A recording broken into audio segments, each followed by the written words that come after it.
આ હા હા હા હા હા. ચાલો, હું આવી ગયો છું બેંક બજારમાં અને ચાઇનીઝ બજારમાં, એટલે કે શાક માર્કેટમાં. સૌથી પહેલાં તો જય શ્રી કૃષ્ણ. કેમ છો બધા? આઈ હોપ બધા મજામાં જ હઈશો. એક તો મસ્ત મજાનું વરસાદી વાતાવરણ છે. 3 દિવસથી વરસાદ આવે છે ને આપણે સેટરડે સન્ડેમાં રખડીએ જ છીએ. અને હવે તો વિદેશનો ટાઈમ પર ચેન્જ થઈ ગયો છે. હવે એ લીબ્રા ઇન્ટરનેશનલ બેંક, લીબ્રા બેંકનું નામ છે, તમે સાંભળ્યું? અને એક અહીંયા ગુજરાતી મોટો સ્ટોર પણ હાલે છે જેનું નામ છે જય શ્રી કૃષ્ણ. જેવાય એસકે, જય શ્રી કૃષ્ણ. હવે જેવાય એસકે એટલે શું? આ એક મોટો ટૂંકમાં મેગા માર્ટ જેવો સ્ટોર હોય છે. જેવાય એસકે કંપનીનું નામ છે. આપણે એનું ગુજરાતી નામ કરી નાખ્યું જય શ્રી કૃષ્ણ સ્ટોર. હવે વસ્તુ એ છે કે એની અંદર સોફા સેટ ને આમ તેમ ઘરના ફર્નિચર, ફલાણું ઢેકણું, પૂછડું ને બધું બહુ જ અતિશય મળે છે. હા હા હા. ઉનાળો આવ્યો ને ફૂલની સિઝન ચાલુ થઈ ગઈ છે ભાઈ. અને માણસો તો જો કેટલા બધા દેખાય છે. વરસાદી વાતાવરણ છે પણ રવિવાર હોય એટલે પૂરું પૈસા વાપરવાના જ હોય. ભૂર્યું જાય અહીંની ભૂર્યું રાંધતી તો હોય જ નહીં. એટલે કે અહીંયા જે સ્ટુડન્ટ હોય ને ભૂર્યુંમાં, એ લગભગ ખાવાનું બનાવવાનું હોતું જ નથી. બેકરીમાંથી ચાલુ હોય, એટલે બેકરીમાંથી જ ખાઈ લઈએ. એ ગાર્લિક બ્રેડ ને ફલાણી બ્રેડ ને ઢીકરી બ્રેડ ને કેટલી બધી જાતની વેરાયટીઝ આવે. અમુક વેરાયટીઝ ખાવા આપણે ઘૂઘરા ને પકોડા ને સમોસા જેવી ને એવી પણ કેટલી બને. એવું નહીં કે યુરોપવાળા જ નહીં ખાતા હોય.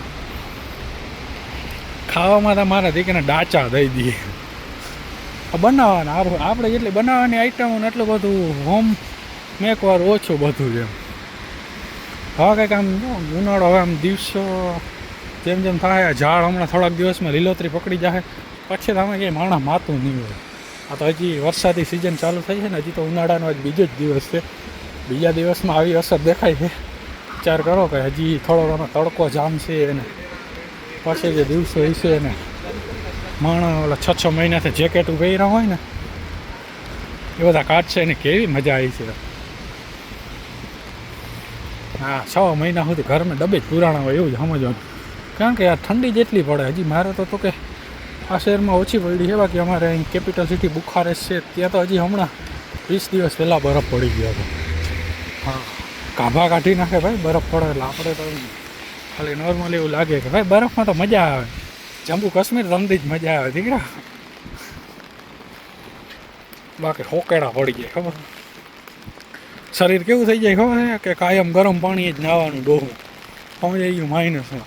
પછી તમે કોઈ પણ પ્રકારના કારખાનામાં ગમે ત્યાં કામ કરતા હો ને, કે વેર હાઉસની અંદર કે ગમે ટૂંકમાં હાર્ડવર્કિંગ કામ હોય ને, તો વાહો ડોખો આખા શરીરમાં ટૂંકમાં ઓલું આપણે કહીએ ને એ ઓલું ખંજવાર જેવું ના, ખંજવાર એવા રાખે વગર વાકે. યારો કાઢવો એટલે લોઢે ચાણા થઈ જાય. હા, પણ એમ જો કે તમે તમારી ચોકસાઈ ને સેફટી ને બધું રાખો કે હાવ શિયાળામાં પછી આમ ધગધગતા પાણી નહીં નાહવાનું. સમજી ગયા? પછી કે અમારે વાળ ખડી ગયા. વિદેશમાં તો વાળ ખડતા વાર ન લાગે. જેમ કે કેવું સુરતનું પાણી, જે લોકોને ખબર ના આવે ને કહી દો, સુરતમાં તમે 20 વર્ષ રહ્યો એટલે માથાના વાળ ખાઈ જાય. સુરતના વાળ 20 વર્ષની 10 વર્ષમાં સાપ જ ગરદી રહેવા જ નથી. અને હા તો જો ખાલી હજી તો ઝાડના કલર આવશે પછી તમે ફોટો પાડી તમે તમારે જો ને दे धनाधन। उसके बाद में जो दिखाऊंगा आपको, अचानक मैंने आवाज़ बदल दी, पता है क्यों? जैसे बड़ी बड़ी आवाज़ में बात करना हमें बड़ा अच्छा लगता है।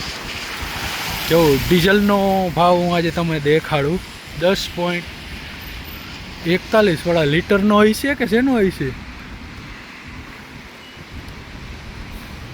સોરી 1.41 એટલે 2-3 રોન ગણો ને, ચાલે 60 રૂપિયા है डीजल નો भाव લીટરનો। भाई भराવું છે તમારે? जी हाँ भाई, 60 रुपये में 2 लीटर डीजल कैसा रहेगा? सॉरी 60 रुपये में 1 लीटर डीजल। अच्छा, यूरोपનો ભાવ। અને અહીંયા કોઈ પણ પ્રકારનું યુદ્ધનો અભાવ હમે દિખાઈ નહીં દે રહા है। અમને લોકોને અહીંયા કાંઈ પણ યુદ્ધ જેવું નથી લાગતું। અને કોઈને ખબર જ નથી, બધા પોતપોતાનો પગાર ગોતવામાં પોતપોતાની રાહ જોવામાં વ્યસ્ત થઈ ગયેલા માણસો થઈ જવા નેપાળી ઊભા છે. અને હું આવી ગયો છું મારા ફાઇનલ બસ સ્ટેશને. અહીંથી પકડવાની છે ઘરે જવાની બસ. બહુ રખડી લીધું આજે, ઘણું બધું પડ્યું યાર. અડધું સિટી પગપાળ હાલ નહીં. હવે તો મંથનો એન્ડ આવી ગયો છે ને, તો પૈસા ખૂટવા આવ્યા છે. જો આ રીતે આમાં લખેલું હોય સિટી બસનું કે આ બસ એટલી મિનિટ પછી આવી, આ બસ એટલી મિનિટ પછી આવી. મને તો હવે આખા શહેરની બસ વિશે ખબર જ છે. આખા શહેરની શું, આખા રોમાનિયાની, પોલેન્ડની બસ વિશે મને તો ખબર છે, બુલ્ગારિયા હંગરીની બસ વિશે આપણે તો ખબર છે કઈ બસ કઈ રૂટ ઉપર હાલે. એના સિમ્પલ જ છે, એમાં એપ્લિકેશન આવે અને થોડુંક એમ અઘરું લાગે 2-4 દિવસ તમને શીખતા, પછી તમને રૂટિંગ પકડતા આવડી જાય. હા, અહીંયા ઘેટા બકરાની જેમ ભૈરા હોય એવું ના હોય કે વિદેશમાં ઘેટા બકરાની જેમ ના ભૈરા હોય, પણ અહીંયા સેન્સ હોય. બસમાં ઘેટા બકરાની જેમ ભૈરા હોય ને, હું કતરાતી હતી, કતરાય ટીકા ફેર એવું ના કહેવાય, પૂરી કતરાતી હતી મારા સામે. તો અહીંની બસની અંદર એક સેન્સ આપણે જોઈએ કે આપણે જેમ મેટ્રોમાં બસમાં ધક્કામુક્કી થાય ને, એમાં પબ્લિક ધક્કામુક્કી ના કરતી હોય અને ના કોઈ અવાજ કરતું હોય કે રણે અણે એમ. કોક વારી જીપ્સી ફૂટકી રહે તો એ વાર અવાજ કરતા એ તો ચોખ્ખી જ વાત છે કે એને કાંઈ ફેર જ નથી પડતો ભાઈ. કોણ માણસ જોતું હોય, કોણ માણસ ના જોતું હોય. પણ લીગલી વસ્તુ કે અહીંની બસમાં એમ શાંતિ હોય, તમને ભલે ને ભીડ હોય પણ તમને એમ ઓલું નહીં, ખોટું કંઈ ફીલ ન થાય. છોકરી હોય, છોકરા હોય, ગમે. અને આપણી બસમાં તો ભાઈ ધક્કા મૂકી ફલાણું ઠીકડું ચાલુ જ હોય. આપણે તો ગુજરાતમાં તો સિટી બસો કરતા હતો, એસટી કરતા હતો. એસટી એટલી હાલે ભાઈ, એસટી કોઈનો ઉપયોગ જ નથી કરવો. અને જે ઉપયોગ કરે એ પાછા ખાઈ જાય, ખાણ ખાઈ જાય, એની વાળી ઉપયોગ કરતા. અને અહીં તો અહીંયા કોઈ પછી એમ પ્રાઇવેટ ટેક્સી હોય પણ પ્રાઇવેટ બસનું એવું રૂટિંગ ના હોય. હા, બીજા સિટી માટે હોય રૂટિંગ પ્રાઇવેટ બસનું, પણ એમ સિટીમાં હવે આ સિટી મારે કેવડું છે એમ અંદાજે આ લાંબુ કવડું છે ખબર કે આપણે ગુજરાતનો એક આઈડિયો દઈ દઉં.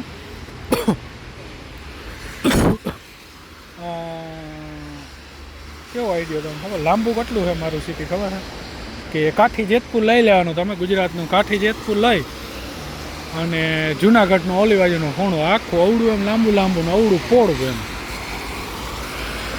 કે આ ખૂણોથી ઓલો ખૂણો મારા સિટીનો મિનિમમ એમ માનો ને કે 40 થી 42 કિલોમીટરનો થાય. ઓલા ખૂણેથી આ ખૂણો સીધો ખૂણો, આમાં આડો પહોળાઈમાં ખૂણો તો 80 થઈ જતો હોય છે રાઉન્ડ એક સાઈડનો.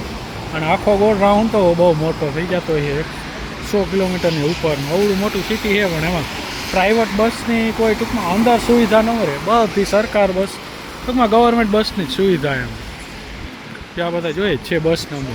અને અંદર હું બેસું એટલે અંદર તમે સિટીમાં એન્ટ્રી મારી દો, 2 રૂટ પ્રમાણે બસ હાલે આખા સિટીની અંદર. મારે કે સિટીમાં એન્ટર કરી દો એટલે 3 રોની ટિકિટ, 3 રોન એટલે 60 રૂપિયા. 60 રૂપિયા એ બધી બસમાં એ જ ભાવ હોય, એવું નહીં કે અલગ અલગ. અને જ્યાં મોટા સ્ટેશન હોય ત્યાં ટૂંકમાં બસવાળા ટિકિટ વેચાણ થતું હોય અને બાકી બસની અંદર તમે કાર્ડ દ્વારા સીધું પે કરી શકો એમ. એવા મશીન આગળ અડાડી દેવાનું. અને જો મારે પાસ કઢાવવું હોય મંથલીનો પાસ મારે 100 રૂપિયાનો એટલે 2000 રૂપિયાનો પાસ હોય, એ અનલિમિટેડ ગમે બસમાં ઘૂમરા ન મારો અડાડી દેવાનો પાસ. 6-7 વાર સ્કેન થઈ જાય. હવે 6-7 વાર તો એક દિવસમાં 7-8 વાર તમે સ્કેન કરીને બસનો ઉપયોગ કરી શકો.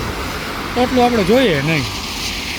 અને પછી રાઉન્ડો કે સિટીની બહારના નાના બીજા જે ગામડા હોય એમાં પણ એક બસ ગવર્મેન્ટની હાલતી હોય, એની ટિકિટ હોય છે 7 રોન એટલે 200 રૂપિયા એમ જવાના ખાલી. એવું 12 કિલોમીટરનો લોંગ રૂટિંગની બસ હોય ને તો આવું હોય છે વિદેશ. ચાલો તો હવે આજના વિડીયોનો પર અલ્પ વિરામ કરીએ. આઈ હોપ તમને વિડીયો જોવાની મજા આવતી હોય છે. મજા ન આવતી હોય તો કોમેન્ટમાં લખજો, એ પ્રમાણે આપણે વિડીયો બનાવશું. આવું છે બધું. ચાલો તો જય શ્રી કૃષ્ણ.